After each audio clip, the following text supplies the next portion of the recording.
momento é em absoluto silêncio. O Mauro Cid exercita o seu direito ao silêncio, o que é muito ruim, e denota aí uma situação de que ele teme falar algo.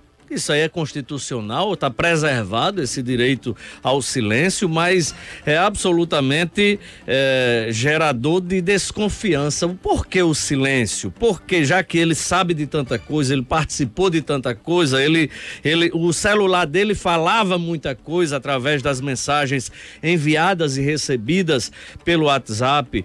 O próprio presidente, o ex-presidente Jair Bolsonaro, disse que o celular dele era o Muro das Lamentações, ou seja, ele tinha conhecimento de muita coisa que aconteceu na República, especialmente nesse período final do governo Jair Bolsonaro em 2022, que foi o período da eleição, pós-eleição e em seguida aquela questão dos atos de 8 de janeiro. Ou seja, ele poderia realmente falar muita coisa, mas prefere ficar em absoluto silêncio.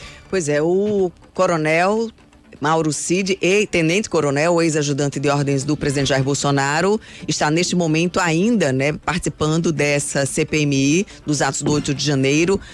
CPMI, que é uma CPI mista, tá? Ele está fardado, ele que é militar, fez questão de ir fardado, ele que está preso, Ele permanece preso, ele foi conduzido para que prestasse esse depoimento na CPMI. O tenente-coronel, disse que deve lealdade aos seus superiores, passa aí a imagem de que todo o trabalho que ele desenvolveu enquanto ajudante de ordem não tinha qualquer interferência ou influência política. Ele disse que a nomeação jamais teve essa ingerência.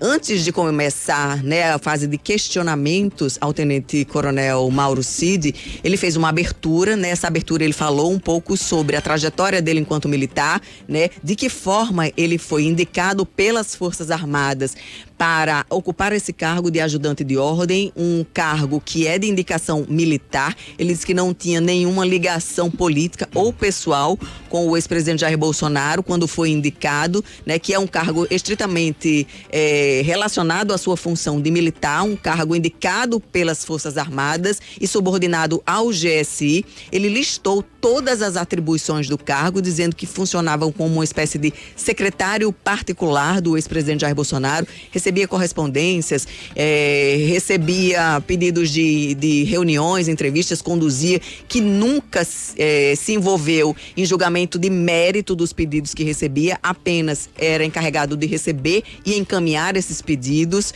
Também ele disse que era encarregado por pagamento de contas pessoais, era encarregado de receber presentes destinados ao presidente da República e dar o encaminhamento desses presentes e resolver toda essa parte burocrática. Enfim, ele fez um detalhamento de toda a atuação dele enquanto militar ocupante desse cargo de ajudante de ordem da presidência da República. Depois disso, ele listou uma série de processos nos quais ele é investigado e, portanto, ele disse que na condição de investigado, ele teria o direito ali ao silêncio, porque na qualidade de investigado ele tem o direito de não produzir provas contra si mesmo. Então permanece agora em relação aos questionamentos em silêncio, porque está ali na condição de investigado. Quando você lista aí o que ele disse em relação ao cargo dele, ele mentiu descaradamente sobre não ter nenhuma relação, não ter nenhum tipo de ingerência, até porque Bolsonaro que disse que era mesmo que um filho. E não esqueçamos que foi Bolsonaro que disse que Cid era mesmo que um filho, que se formou com o pai dele, que não sei, ou seja, uma relação íntima, de amizade familiar, inclusive. Como é que o camarada chega agora e diz que foi indicado pelas Forças Armadas porque o cargo não tem nada, não teve nenhum tipo de ingerência? Claro que tem, claro que teve. Afinal de contas, também não é qualquer um que vai pagar as contas da mulher do presidente da República, com dinheiro vivo, com cartão, seja lá com o que for. Então, ele já nesse momento, quando eu falei aqui que ele ficou em silêncio para as perguntas, mas é realmente no início do depoimento, ele fez essa pré-eleção aí inicial, tentando fazer a sua defesa e, na realidade, os fatos desmontam essa sua defesa prévia, principalmente pelo fato de que ele ele tenta passar uma situação de equidistância em relação ao cargo como militar e a relação dele com o ex-presidente da República. A relatora da CPMI, senadora Elisiane Gama, defendeu a quebra de sigilo dos alvos da CPMI. Ela disse o seguinte, abre aspas, ou a gente parte direto para as quebras de sigilo, ou então nós teremos graves prejuízos nos trabalhos desta comissão. Rudimar Ramon. A gente precisa primeiro, na minha concepção, conceituar aquilo que aconteceu hoje, né? A CPMI, ela tratava especificamente do fatídico dia de 8 de janeiro, que ficou conhecido como uma tentativa de golpe, que na realidade foram diversas as críticas, tanto do lado da direita como do lado da esquerda, feitas a esse movimento, que sem dúvida nenhuma não causou um prejuízo gigantesco ao país. Com relação ao depoimento de Mauro Cid, o tenente-coronel Mauro Cid, a gente precisa pontuar algumas questões que eu discordo de Túlio Lemos em alguns aspectos, quando ele aplica que não é qualquer um que toma conta das contas da primeira-dama ou do presidente. Por que eu discordo? Porque a escolha de Mauro para que ele servisse como ajudante de ordem do presidente Jair Bolsonaro não é uma escolha do presidente, não é uma escolha que cabe ao presidente da República, e sim ao Estado-Maior do Exército. É o Exército quem escolhe, é o Exército quem designa aquele que ficará à disposição da presidência da República e especialmente da chefia da Casa Civil, que é a quem deverá se reportar o ajudante de honra, né? De ordem.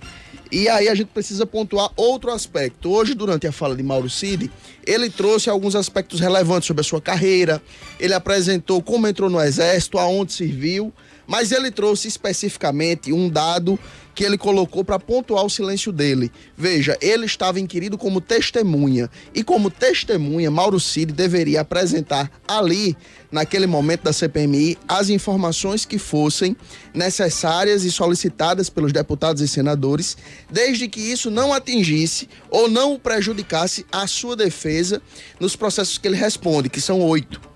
Ele responde hoje 8 processos, dentre eles uma investigação sobre o 8 de janeiro, dentre eles sobre o caso das joias que foram doadas ao presidente e outros processos correlatados também, e também inclusive aquele do Covid, né? Do cartão de vacina. Só que durante a sua explanação ficou claro que qualquer fala de Mauro Cid traria um prejuízo à sua defesa e, portanto, ele preferiu silenciar, justamente porque ele responde a vários outros processos e falará nos processos, no mérito dos processos, sobre essas questões. É uma estratégia de defesa e é uma prerrogativa da defesa. Sim, né? Prerrogativa é amparado isso aí, mas não quer dizer que vai prejudicar como? Por quê? Porque ele vai dizer algo que pode incriminá-lo? Ou seja, existe o crime, ele participou de alguma coisa que, falando, ele vai se revelar como de fato aconteceu. Então, essa questão do silêncio, ela é interpretada de várias formas, sabe? Agora existe, Túlio, mas a uma própria diferença. Defesa, só para pontuar aqui, a própria defesa, né, que foi, quando ele leu, né, a parte inicial lá da participação dele na CPMI, ele disse que a orientação da defesa é que ele vai falar sim, mas vai falar respeitando a reserva de jurisdição, ou seja, vai falar em juízo quando estiver respondendo lá aos processos. Então, que a CPMI, com todo respeito que ele disse, né, com todo respeito aos parlamentares, ao trabalho de vocês, me reservo ao direito constitucional de permanecer em silêncio e só falar em juízo. Tudo bem, mas porque que vai ser, né, o âmbito correto para eu exercer a minha ampla defesa. A conduta dele, né? Então, assim, é como o que eu queria dizer, Túlio, é que existe uma diferença entre um julgamento, uma avaliação de um fato numa CPMI, com várias cabeças ali que estão pensando e tratando do tema de uma forma diferente, alguns com seus próprios interesses políticos, como é diferente de ser tratado na questão judicial ou jurídica, que vai pontuar especificamente os atos dele e o que aqueles atos refletem diante da lei e do que seriam as prerrogativas e do trabalho da função dele. Certo, isso aí são duas coisas realmente diferentes, porque não está havendo um julgamento na CPMI, é apenas um inquérito, ou seja, ouvindo pessoas envolvidas naquelas situações. Na verdade, não há julgamento nenhum, a CPI nenhuma tem por finalidade condenar ou absolver ninguém. O processo de CPI, CPMI não funciona dessa forma, por isso que difere bastante do processo judicial.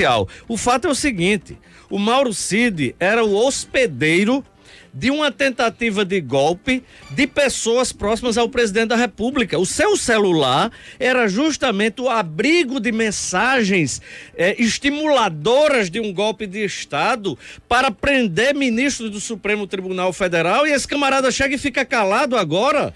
Ele teria que dizer lá, realmente eu não falei nada, isso aqui era assim, o assado. Não, mas simplesmente ele silencia sob essa justificativa de que vai falar em juízo. O país gostaria de saber que mensagens foram essas, em que contexto ele recebeu essas mensagens e mais, ele repassou essas informações ao presidente da República, o então presidente Jair Messias Bolsonaro. E você fala aí, Rudimar, me permita discordar do amigo, falar dessa situação de escolha, você de novo, assim como ele fez, dá uma ideia de que há uma distância para escolher. Não existe escolha, é o presidente da República quem escolhe, vem de lá do Estado Maior, mas quem escolhe é o presidente da República. Já viu o presidente da República botar ninguém que não seja da sua inteira confiança para virar seu sombra?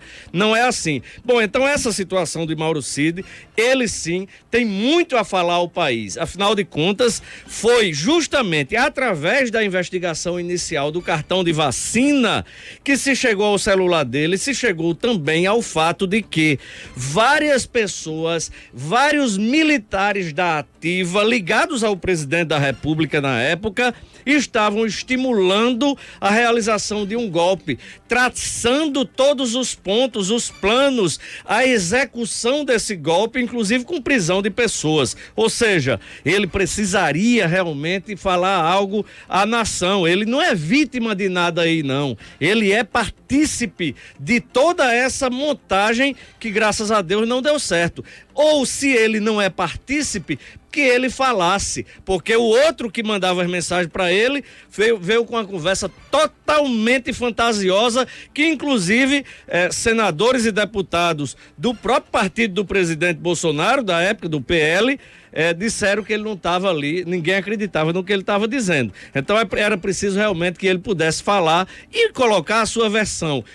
Ele falou só o que quis, só o que interessava. Ninguém quer estar interessado na carreira militar dele, não, que a gente sabe que é uma carreira brilhante, que chegou até tenente-coronel. Não é isso, não, é o que ele fez e o hospedeiro da tentativa de golpe que ele foi, se ele repassou isso ao presidente, qual foi a reação do então presidente Jair Bolsonaro.